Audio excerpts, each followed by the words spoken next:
Israeli দখলদার বাহিনীর চোখ এড়িয়ে এখনও গাজার দিকে এগিয়ে যাচ্ছে গ্লোবাল সমুদ ফ্লোটিলার একটি নৌযান। সংগঠনটির ওয়েবসাইটের তথ্য বলছে, বাংলাদেশ সময় শুক্রবার দুপুর 12টার দিকে সেটির অবস্থান ছিল গাজা উপকূল থেকে প্রায় 115 কিলোমিটার দূরে।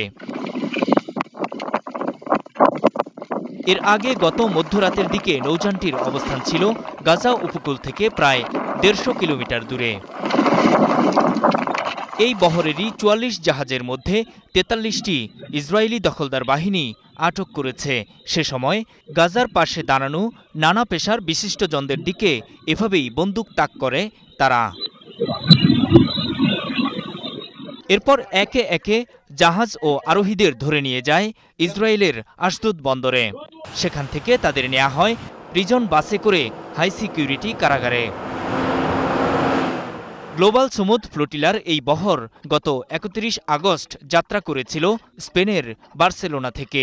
গাজার খুব কাছাকাছি পৌঁছাতে তাদের সময় লেগেছিল 1 মাসের বেশি। এ যাত্রায় বেশ কয়েকটি দেশের বন্দরে যাত্রাবিরতি দিয়েছিল আয়োজকরা।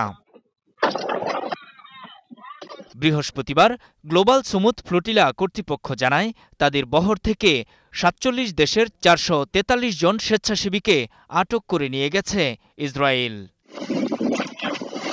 এদিকে গাজার দিকে যাচ্ছে ফ্রিডম ফ্লোটিলা কোয়ালিশনের সহায়তাবাহী জাহাজের আরেকটি বহর। ইতালির কাতানিয়া থেকে এ যাত্রা শুরু হয় গত 27 সেপ্টেম্বর।